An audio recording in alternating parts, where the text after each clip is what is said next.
usia itu. Oke, kita mulai masuk ke materi ya. Jadi pada hari ini kita akan membahas mengenai konsep penuaan dan penurunan fungsi tubuh pada lansia. Lalu kita juga akan berkenalan dengan yang namanya keseimbangan, pemeriksaan keseimbangan. Lalu apakah masalah penuaan ini dapat dicegah atau diperlambat? Contoh cara melatih keseimbangannya, lalu cara latihan kekuatan yang aman dilakukan oleh lansia, dan penanganan rehabilitatif jika saat latihan lansia terjadi cedera. Nah, lanjut usia, kalau lansia ini merupakan bagian proses dari tumbuh kembang. Kita tahu ya teman-teman, kalau misalkan tumbuh kembang ini kan kita mulai dari proses bayi, ke anak-anak, terus ke remaja, ke dewasa, akhirnya masuk ke masa lanjut usia. Nah, saat lanjut usia ini tentu ada yang proses yang namanya penuaan. Penuaan ini terbagi menjadi dua, ada penuaan alamiah atau fisiologis atau penuaan patologis. Kira-kira dari para coach atau bapak ibu ada yang tahu nggak apa bedanya dari penuaan alamiah atau penuaan patologis? Ada yang mau coba jawab dulu?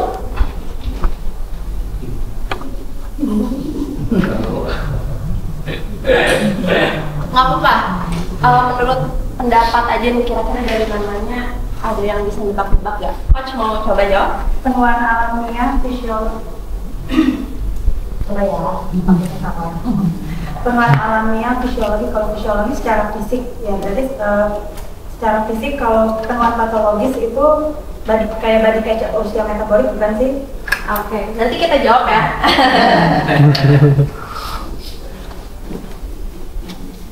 Nah, yang penuaan fisiologis betul banget Coach, itu dari fisik. Karena emang alamiahnya manusia pasti kan akan mengalami yang namanya proses penuaan, di mana fisiknya akan menurun. Lalu ada beberapa seperti ototnya, lalu keseimbangannya, endurance-nya akan menurun. Tapi kalau misalkan penuaan patologis, itu penuaan yang disebabkan karena penyakit. Misalkan pada usia muda, sekarang sudah banyak yang terkena stroke di usia muda. Nah, itu jadinya kita mengalami penuaan secara nggak langsung, akibat akhirnya kita jadi tiduran terus, aktivitas mudah lelah, atau seperti yang tadi disebutkan sama coach, usia 20 tahun atau 30 tahun udah mengalami sakit pinggang. Akhirnya kan aktivitasnya jadi terbatas. Nah, itu penuaan patologis. Atau kita bisa tahu yang namanya usia kronologis sama usia biologis. Nah, kalau usia kronologis kan memang ada angkanya, itu berhubungan sama penuaan ini juga, dua penuaan ini. Ada yang usianya masih 60 tahun, tapi masih juga usia biologisnya itu setara dengan yang usia 40 tahun. Tapi kebalikan juga, ada yang usia kronologisnya 20 tahun, tapi usia biologisnya sudah kayak sama dengan 60 tahun gitu. Itu kan berarti masuk ke dalam penuaan yang patologis. Nanti kalau misalkan dari para coach atau dari bapak ibu ada yang mau bertanya saat materi, bisa langsung angkat tangan ya. Nah, penuaan patologis ini disebabkan oleh beberapa penyakit. Penyakit yang umumnya terjadi pada lansia itu ada sakit jantung, demensia, batu ginjal, obesitas, depresi, anemia, kanker, tekanan darah, diabetes mellitus tipe 2, osteoporosis, osteoartritis, dan nah, penyebab penyakit itu bisa karena gaya hidup, penyakit-penyakit yang tadi. Salah satunya itu ada tidak aktif atau sedenter, jadi kebanyakan rebahan, kebanyakan duduk, atau karena mager, karena gampang capek, itu termasuk tidak aktif atau sedenter.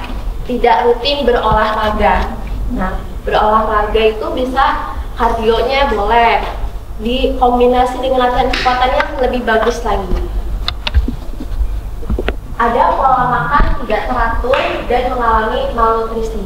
Karena kalau misalkan kita sudah bertambah usia, masuk ke lanjut usia, biasanya untuk nafsu makan ini jadi nggak teratur. Kadang jadi berkurang sekali nafsu makannya, akhirnya mengalami malnutrisi atau kekurangan gizi, atau atau ada adaptasi dari yang namanya proses penuaan ini, jadi pengen makan terus, makannya tidak terkontrol. Boleh akhirnya makan yang manis-manis, makan gorengan, nasi uduk, kolesterolnya naik, asam uratnya naik, akhirnya bisa mengalami juga obesitas.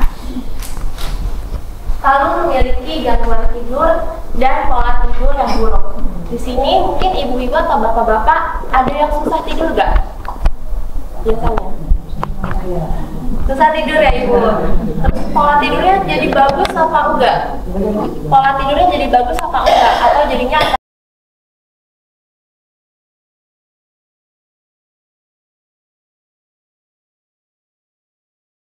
lupa alamat atau sesimpel lupa naruh barang di mana kayak gitu. Itu bisa masuk ke gangguan intelektual, gangguan visual. Pasti kalau misalkan sudah bertambah usia, lama-lama penglihatan juga jadi nggak sejelas waktu muda. Lalu ada kekurangan gizi karena disebabkan tadi pola makannya, nafsu makannya jadi kurang beratur. Kesulitan BAB dan mudah BAK atau buang air kecil. Lalu hasilnya juga rentan terkena penyakit, rentan terkena infeksi, ada insomnia atau gangguan tidur, imobilisasi atau gangguan dalam bergerak, penyakit akibat obat-obatan, impotensi atau gangguan ereksi, gangguan stabilitas dan resiko terjatuh, mengisolasi diri, dan gangguan pendengaran. Nah, sebenarnya dari sindrom 14I ini semuanya saling keterkaitan. Kenapa? Jika kita ada gangguan pendengaran, biasanya kita jadi nggak aware nih sama lingkungan. Dalam arti kalau misalkan gelap, kalau ada mati lampu, pasti kan kita mengandalkannya selain visual adalah pendengaran. Kalau ada gangguan pendengaran bisa mempengaruhi kita jadi mudah terjatuh. Begitu juga dengan stabilitasnya. Kalau misalkan keseimbangannya jelek, stabilitasnya juga akan terganggu. Resiko terjatuhnya akan lebih besar daripada ketika keseimbangannya dan stabilitasnya baik. Nah, kalau misalkan sudah terjatuh, pasien ini akan mengalami imobilisasi atau gangguan dalam bergerak. Seperti tadi Coach pernah bilang bahwa bertemu dengan lansia yang tirah baring, yang bahkan nggak bisa ngapa-ngapain, itu bisa disebabkan dari resiko terjatuh. Kalau sudah terjatuh bisa ada trauma, rasa takut lagi untuk kembali ke aktivitas, takut berjalan lagi karena takut jatuh lagi, kayak gitu. Itu bisa mempengaruhi mental juga. Biasanya jadi lebih takut, mudah cemas, terus akhirnya merasa insecure karena kan tidak bisa balik lagi ke aktivitas semula, kayak gitu. Ini contoh siklus penuaan yang tidak sehat, dimana ketika mengalami aging atau penuaan, kita akan mengalami aktivitas fisik turun. Aktivitas fisiknya tidak terjaga, karena mulai capek, akhirnya malas untuk bergerak, malas untuk olahraga, malas untuk latihan kekuatan. Akhirnya karena latihan kekuatannya tidak dilatih, ototnya pun akhirnya tidak dilatih. Karena seperti yang sudah dibilang oleh coach sebelumnya, bahwa cardio training ini harus dikombinasi dengan latihan kekuatan agar massa ototnya tidak turun. Pernah lihat tidak bapak atau ibu yang ototnya itu jadi kecil karena tidak bergerak? Misalkan pada lansia yang kebanyakannya rebahan, ototnya akan mengecil, akan mengalami atrofi. Sedangkan asupan makanan terus masuk nih, apalagi jika asupan makanan ini kurang bagus, banyak lemaknya, lalu banyak gulanya, karbohidratnya, tapi nggak ada aktivitas fisik, nggak ada gerak sama sekali, nggak aktif, akhirnya lemaknya jadi naik. Kalau lemaknya naik, metabolismenya jadi turun, sehingga tadi disebabkan oleh kesulitan BAB tadi menyebabkan ya. Terus kalau misalkan metabolismenya turun, akhirnya jadi depresi karena rasa sumpek juga di rumah, tapi mau ngapa-ngapain udah terlanjur gampang capek, atau mau ngapa-ngapain akhirnya terlanjur ada sakit kayak gitu, akhirnya merasa depresi, merasa jenuh di rumah juga. Dari depresi ini bisa menyebabkan yang namanya sakit. Nah, masalah pada lansia menurut Kementerian Kesehatan itu pertama ada osteoporosis. Osteoporosis ini merupakan salah satu penyakit dengan berkurangnya massa tulang dan adanya penurunan struktur jaringan tulang yang mengakibatkan menurunnya kekuatan tulang sehingga terjadi resiko patah tulang. Gejalanya ada nyeri punggung menahun, lalu nyeri timbul tiba-tiba dan dirasakan di daerah punggung, terutama jika penderita berdiri atau berjalan. Lalu ada timbul nyeri tulang dan kelainan bentuk. Selanjutnya ada tulang belakangnya melengkung atau lumpuh, tapi kalau ini sebenarnya tidak bisa dijadikan patokan gejala yang pakemnya gitu ya. Lalu ada padatan tulang berkurang perlahan sehingga pada awalnya tidak timbul gejala. Jadi osteoporosis ini awalnya tidak akan memberikan gejala rasa nyeri apa-apa karena kepadatan tulang atau mineral tulang ini menurunnya akan secara perlahan. Jadi nggak akan terasa, tapi tiba-tiba nanti sakit gitu, tiba-tiba timbul rasa nyerinya. Oke, pencegahannya pertama mengkonsumsi kalsium. Cari susu yang bisa bernutrisi dan ada vitamin D-nya untuk dikonsumsi. Bisa salah satu contohnya entrasol. Entrasol itu kan ada nutrisinya, bagus juga untuk menjaga kesehatan di lansia.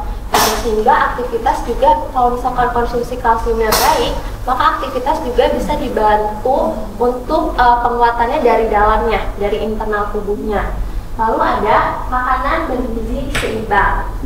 Jangan lupa makanan ini harus tetap dijaga karena dari makanan akan berpengaruh ke berat badan, lalu berpengaruh juga ke kadar asam uratnya, kolesterolnya. Itu juga kan kalau misalkan naik bakal menyebabkan pusing atau bisa menjadi penyakit diabetes. Aktivitas fisik dan pertahankan berat badan yang ideal dan sehat. Aku ada tambahan. Sorry. Jadi aku punya pengalaman, salah satu teman papaku kebetulan dia termasuk orang yang alhamdulillah secara finansial bagus gitu ya. Jadi itu dia punya lifestyle yang agak unik. Dia itu kita orang Minang ya, kita orang Minang hobi makanannya enak-enak. Kita ada nasi padang, ya kan, macam-macam yang bersantun-santun tuh enak gitu kan. Terus aku tanya, Om makan apaan aja tiap hari? Wah, apaan aja mal? Om ajar gitu kan. Mau apa, otak, mau kikil, pokoknya gitu. Tapi wah itu kan ngeri kan kayak gitu kan. Terus aku tanya, tapi Om sehat-sehat aja? Ya enggak juga sih, keluar masuk rumah sakit gitu. Gitu. Lah tapi kalau gitu kan nggak diubah gaya hidupnya? Ya gampang, Om tinggal beli obat aja. Nah dari situ aku nggak menyanggah dia lah, karena kan kita kan sebagai anak yang lebih muda juga ada sopan santun juga kan. Cuman dari situ aku ambil pelajaran bahwa sebanyak apapun uang yang kita punya, kesehatan itu satu-satunya hal yang bisa kita beli. Gak mungkin kita hidup asal-asalan, sakit terus berharap sama obat, ya kan? Gak mungkin kayak gitu. Jadi kita makanya kenapa di sini tujuan kita untuk memberikan motivasi ke ibu-ibu dan bapak-bapak bahwa hidup itu tuh olahraga itu penting, menjaga gaya hidup itu penting, nggak hanya hidup sesuka hati kita terus berharap dengan obat, nggak kayak gitu caranya. Masih banget. Kalau susu kambing bagaimana? Kalau susu kambing itu boleh, tapi tetap selain dari aktivitas pembantu dari dalam internal, tetap harus sama aktivitas fisika juga. Kalau susu kambing itu kayak cuma jadi bodyguardnya lah gitu. Kita tetap harus melakukan intinya kayak kita pendukungnya. Mbak, ya? kalau nggak suka susu, Kalau nggak suka apakah susu, boleh diganti dengan tablet yang kalem gitu? boleh. Jadi misalkan tablet suplemen yang vitamin D Iya. yang ada kalsiumnya, boleh. Yang kedua ada jantung koroner. Nah, jantung koroner ini merupakan penyakit yang disebabkan karena penyumbatan saluran darah yang menahun. Lalu darah ke otot jantungnya ini sehingga fungsi jantungnya terganggu. Nah, kalau misalkan jantung koroner ini akan menyebabkan gejala seperti stres, muncul keringat dingin, nyeri dada di sebelah kiri dan sesak, lalu kegemukan. Untuk yang nyeri dada ini bisa dijadikan contoh cautionnya adalah nyeri dadanya ini sakit menusuk sampai ke belikat belakang, itu di sebelah kiri. Itu merupakan tanda awal atau salah satu ciri yang harus sangat dihati-hatikan kalau udah ada nyeri dada ke menusuk ke belikat, karena itu salah satu ciri penyakit jantung. Lalu pencegahannya, hindari makanan berlemak dan manis. Lalu makan sayur dan buah, dan lagi-lagi aktivitas fisiknya harus perlu dijaga. Yang selanjutnya ada pikun. Nah, pikun ini merupakan penurunan kemampuan mental secara perlahan, terjadi gangguan ingatan, pikiran, penilaian, serta penurunan konsentrasi. Ya, boleh kan? Boleh ke slide sebelumnya. Oke. Yang ini? Ya, kayak pencegahan makan sayur dan buah gitu. Kenapa protein nggak masuk? Karena kayak waktu klien saya yang dia cancer apa ya, saya lupa namanya itu, sama dokternya juga, Bu, protein ya Bu, wajib ya gitu, utama sampai minum susu apa gitu yang khusus untuk cancer yang protein lumayan tinggi gitu. Karena kalau kita bilang protein yuk makan banyakin atau bukan banyakin sih, lebih cukupin setidaknya setiap makan 3 kali harus ada protein, utamakan hewani gitu. Nah kan kebanyakan kalau lansia suka jadi takut nanti kalau ini kalau ini namanya kenapa nggak masuk di situ kalau Oke, karena ini untuk berhubungan dengan lansia, mungkin kalau misalkan kita yang masih muda diberikan susu protein itu masih fine-fine aja, masih boleh. Tapi kalau lansia itu sesimpel dengan makan sayur dan buah yang mengandung protein di dalamnya dan beberapa vitamin lainnya, kayak gitu. Jadi nggak terpaku pada susu protein. Tapi kalau misalkan sayur dan buah mengandung protein, sayur dan buah ada. Semua makanan itu kan basically mengandung oh protein. ya, kalau nggak berarti tapi kan bukan sesimpel selai kacang pun mengandung protein. Tinggal kita mendefinisikan apa itu makanan sumber protein, apa itu makanan sumber lemak, atau apa itu makanan sumber karbohidrat. Itu kan tinggal seberapa banyak protein yang terdapat di dalam makanan itu. Kalau misalnya sebuah makanan protein yang nggak terlalu banyak tapi lemaknya lebih banyak, proteinnya ada, iya kan? Tapi kita sebut itu sebagai makanan sumber lemak. Walaupun protein dan karbohidratnya ada di makanan itu, gitu. Jadi sebenarnya semua makanan itu mengandung protein at some point. Tapi berarti kalau untuk hewani tidak terlalu disarankan atau bagaimana? kalau misalkan untuk hewani disarankannya mungkin bisa dada ayam, tapi hindari yang namanya goreng-gorengan, gitu, bisa direbus. Gitu. Nah, kalau misalkan dibakar itu banyak karsinogeniknya yang nggak baik, gitu, sehingga bisa menyebabkan yang namanya kanker. Kalau terlalu sering makan makanan yang dibakar, jadi lebih baik untuk menghindari yang namanya lemak, kolesterol itu direbus saja. Kalau mau pakai dari protein hewani. Ya. Dan kita Kemarin kan kami kumpul-kumpul dulu. Dia bilang gini, anak saya mengatakan, Pak, pokoknya setiap hari Papa harus makan 1 telur rebus. Itu gimana?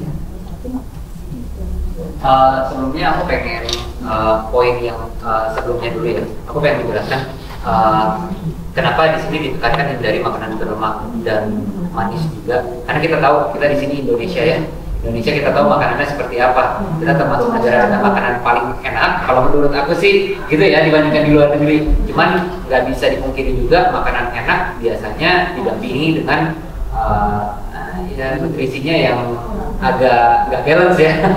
Ya kan, ya kayak gorengan, kita tahu lah kayak bakwan dan lain-lain kan.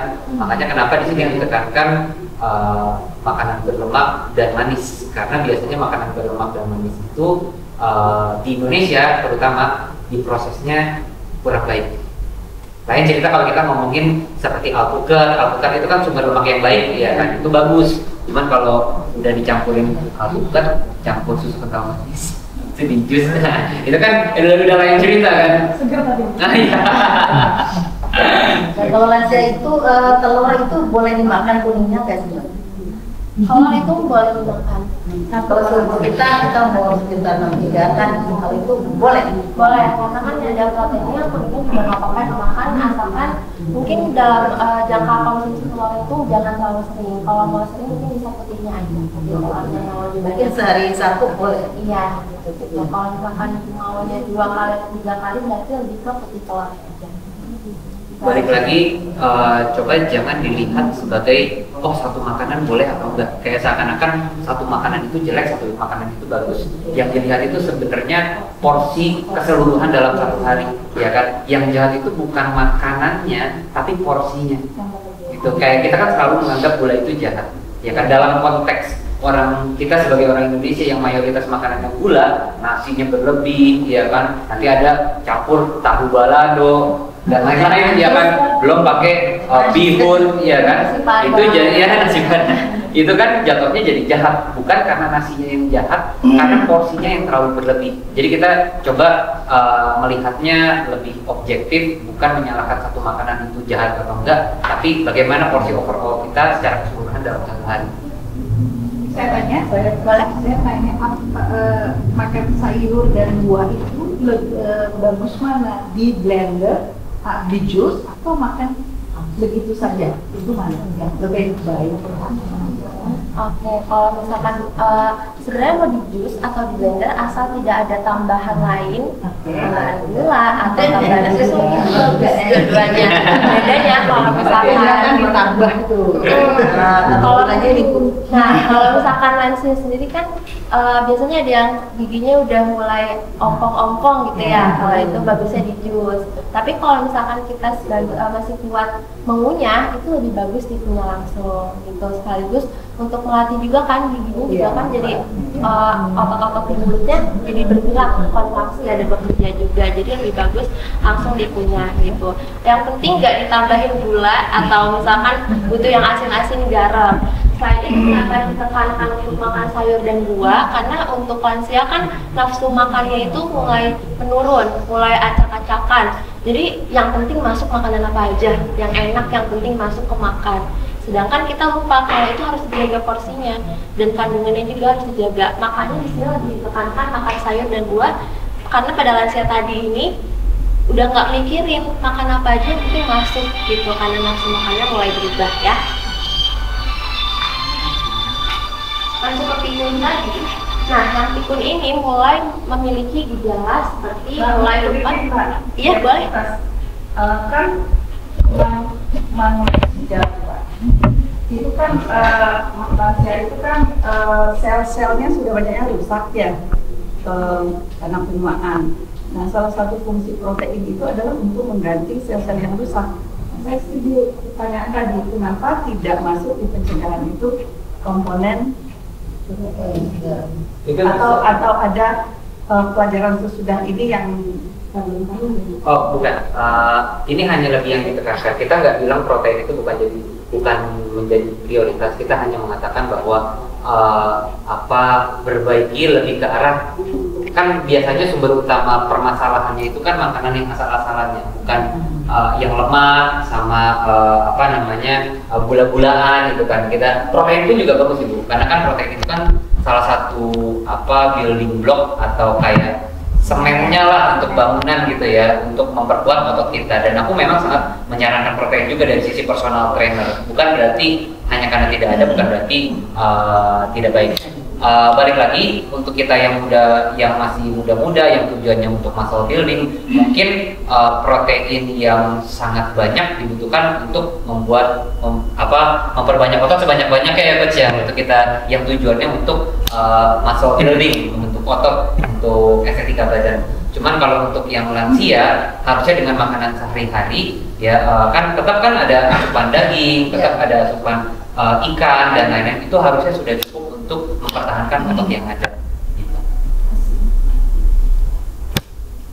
Kayaknya nyambung ke yang sebelumnya ya, ada bergizi, kayaknya masuk situ deh. Nah, berarti protein mungkin masuk ke bergizi seimbang di situ ya. Masuk. Jadi seimbang lah berlebihan juga, karena kan ada lemaknya juga ya. Iya. Dan jangan lupa juga untuk menjaga nafsu makan. Tadi kan Fisio Amel juga sempat bilang bahwa perbanyak buah dan sayur. Ibu-ibu mesti tahu dulu kenapa sih disarankan buah dan sayur, karena buah dan sayur itu kan biasanya kan banyak seratnya juga, memperlama rasa kenyang. Kan fungsi serat kan sebenarnya itu ya, memperlama rasa kenyang. Tapi perlu diketahui juga ternyata protein pun juga sama, memperlambat rasa kenyang. Loh, tujuannya apa emang kalau memperlambat rasa kenyangnya itu ya? Memperkecil potensi nyemil. Di mana nyemil itu biasanya jadi akar permasalahan kehidupan sehari-hari kita, bener nggak? Kita udah makan yang utamanya nih, udah makan nasi, ayam, sayur, ya kan? Terus masih kopi, susu, gula aren. Apa ya sekarang dibilang apa sih? Kalau bapak aku demen kacang, ya kan? Jadi pemilihan bagaimana makanan itu diproses. Kalau bisa yang tinggi serat untuk meminimalisir potensi nyemilnya itu. Oke. Dari Bapak Ibu ada pertanyaan lagi? Oke, kita lanjut ya.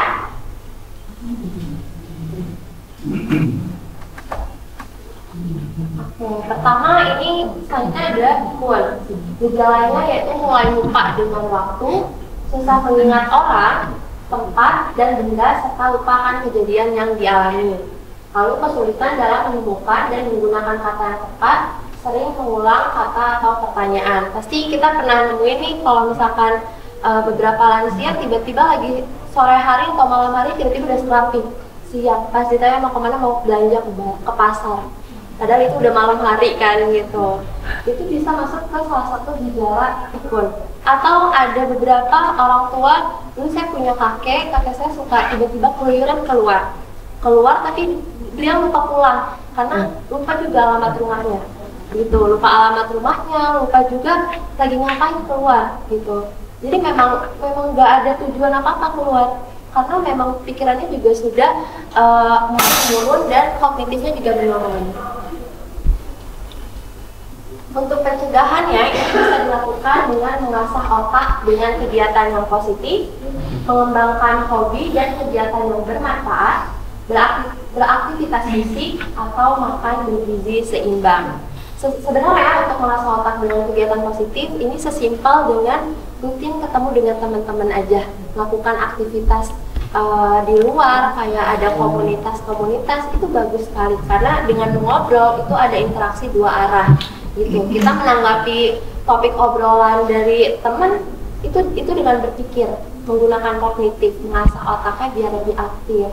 Atau bisa juga dengan mengembangkan hobi. Ibu-ibu suka ngejahit nih, ada yang suka ngejahit. Nah, itu juga kan mengasah otak untuk tetap terus berpikir gimana bikin polanya, gimana harus ngejahitnya, gitu. Atau bapak-bapak ada yang suka berkebun. Nah, itu juga mengasah otak ya. Beraktivitas fisik, lalu makan bergizi seimbang juga. Nah, masuk ke poin keseimbangan. Sebelumnya aku mau tanya nih, dari Bapak Ibu ada nggak yang pernah tiba-tiba jatuh gitu? Kesandung atau kepleset? Saya pernah. Nah, Ibu jatuh karena apa? Saya buru-buru buka pagar, terus baliknya jerumuk. Ada lagi? Ibu kenapa jatuhnya gimana? Nggak lihat selisih apa lantai sama jadi nggak lihat langsung satu 5 meter saya terbang ya Langsung jatuh terbang gitu? Iya, diving itu yang lihat itu bingung. Gimana kan begini? Alhamdulillah nggak apa-apa. Kuat ya? Itu kayaknya dipegang malaikat. Jadi hati-hati di tempat yang cuma segini, kan nggak cenderung nggak terlihat ya. Iya benar. Sekarang kan suka dikasih tanda ya, Iya, dikasih kuning gitu biar orang tua bisa lebih kelihatan ya. Karena biasanya nyatu sama jalanan juga ya warnanya. Iya. Dari Bapak Ibu yang lain? aman ya. Nah, salah satu penyebab jatuh itu karena bisa keseimbangannya yang kurang bagus. Keseimbangan ini merupakan kemampuan berdiri atau bergerak tanpa mudah terjatuh atau memiliki antisipasi yang baik saat tersandung. Jadi kalau misalkan keseimbangannya udah bagus, biasanya ada tersandung itu bisa nahan. Nah gitu. Tapi kalau misalkan keseimbangannya menurun, ototnya juga mengalami penurunan karena kurangnya aktivitas fisik, ketika tersandung dia jatuh. Karena kan nggak ada otot yang bisa menyangga kita buat antisipasi kalau misalkan tersandung atau mau jatuh gitu. Atau sesimpel pasien berdiri sudah mulai agak goyang karena keseimbangannya udah mulai menurun. Nah, kita semua nanti melakukan pengukuran keseimbangan ya bareng-bareng. Yang pertama ada one leg stand test. Dari para coach atau bapak ibu ada yang tahu nggak dari namanya kira-kira ngapain nih? Iya betul sih, bapak ibu boleh pakai, ibu boleh pakai kaki yang nggak sakit. Kita coba kali ya. Kita praktek buat coach-coach yang bawa sama ibu bapaknya, mungkin kita bisa dipasangin ya, mungkin bisa sambil dipegang kayak jadi misalkan pegang ini. Jadi kita coba tes untuk keseimbangan. Mau pegang kursi apa? Nah, boleh pegang kursi atau kalau misalkan ada pedalnya jadi pegangan di nah, pegang ini. Kita ngecek keseimbangan. Tetapi kalau misalkan tidak ada masalah nyeri, boleh dicoba gini ya, yang ini. Iya. Dengan catatan kalau ibu-ibu mampu melakukannya ya, kalau misalnya ada rasa sakit atau ngilu, lebih baik jangan dilakukan. Iya. Ya. Kalau ibu memang merasa tidak pede karena ada rasa ngilu atau sakit, lebih baik jangan. Dan kalau misalkan memang sudah terasa ada masalah keseimbangan, boleh sambil pegangan ya. Baik, jangan dulu ya. Duduk aja dulu. Kita akan mulai barengnya ya, mulai bareng menghitung karena kita akan menghitung sekitar 1 menit. Iya.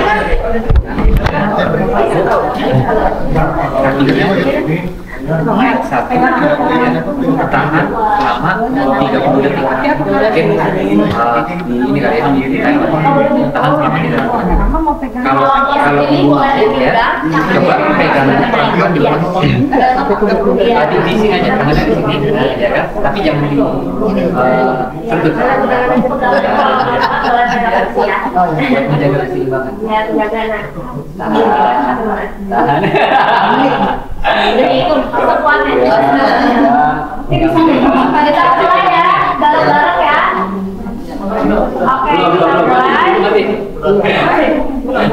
30 detik. Ini udah mulai ya. Mulai dulu ya, kita mulai. 3, 2, 1. Nanti kalau ada yang jatuh duluan, bisa diingat-ingat nih. Oh iya.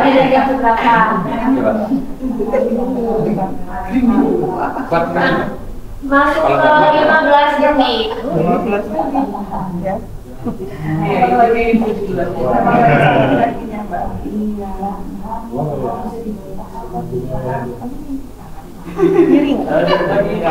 Oke.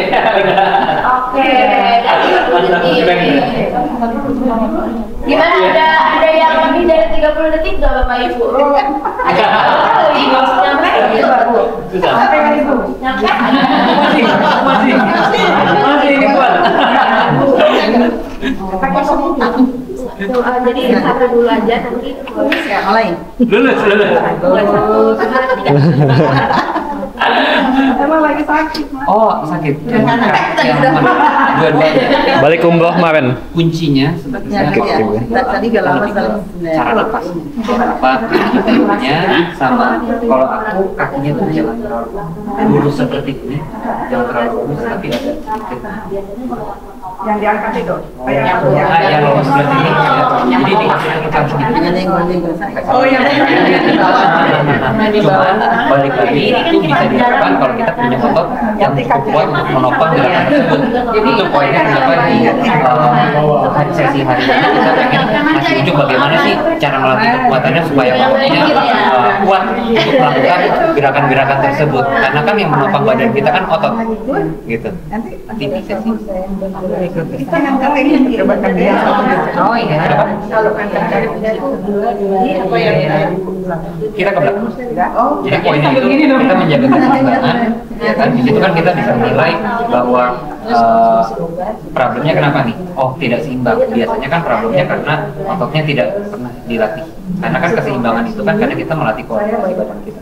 Jadi itu yang mesti kita latih supaya kualitas hidup kita terjaga.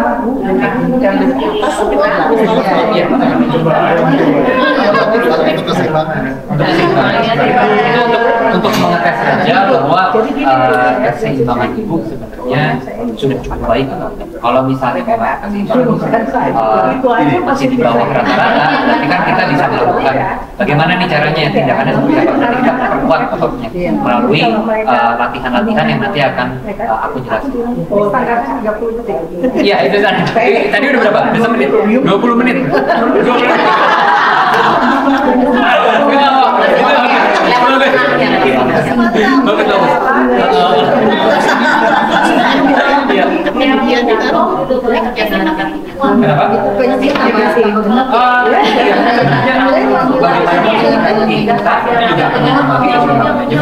Ada yang sini, semuanya itu kan berarti kan sebenarnya kemampuan kita untuk menyeimbangkan badan.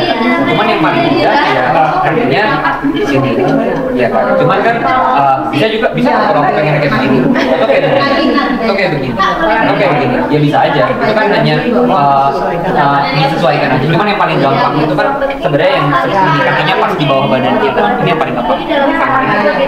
Kenapa? Iya, ini cuman lebih tes doang. Ini bukan exercise-nya. Ini untuk ngetes keseimbangan. Oh, keseimbangannya gimana nih? Bagus atau enggak? Kalau misalnya kurang bagus, kita ada exercise-nya. Nanti.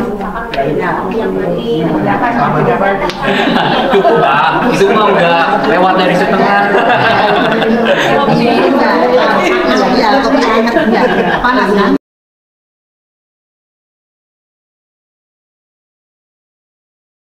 Karena kalau kita berdirinya kayak gini, itu kita nggak seimbang tuh. Beda kan kalau kita biasa kalau jalan kan kasih jarak ya antara kaki kiri dan kaki kanan. Normalnya seperti itu. Biasanya untuk ngetes keseimbangan, buat coach-coach tau lah perbedaan kalau mau melakukan walking lunges. Pasti tahu kan yang udah ikut ujian CFT, kalau walking lunges itu kan kakinya harus dikasih jarak supaya kita seimbang. Nah, kalau ini buat ngetesnya, gimana kalau kita mengetes keseimbangannya kakinya harus lurus. Tes keseimbangan ini harus dilakukan kanan kiri ya. Jadi kadang keseimbangan itu akan berbeda di satu sisi sama lain. Kalau yang ini misalkan bagus, ternyata kalau kita nusuk pakai yang kiri ternyata kurang bagus karena ada nyeri atau ototnya ternyata lebih lemah yang kiri, jadi nggak bisa. Oke, kita mulai ya. Para bapak ibu boleh berdiri. Ayo, mari. 30 detik. 30 detik ya. Enggak,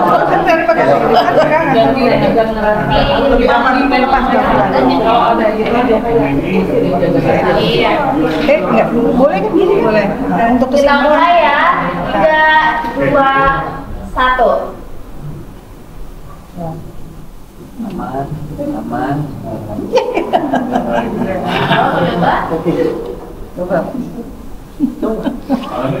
Semangat.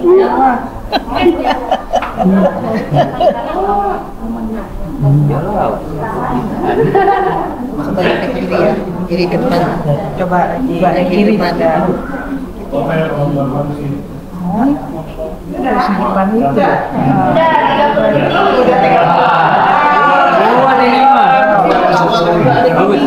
Iya, seimbang. Berdua kan. Ayo Lagi ini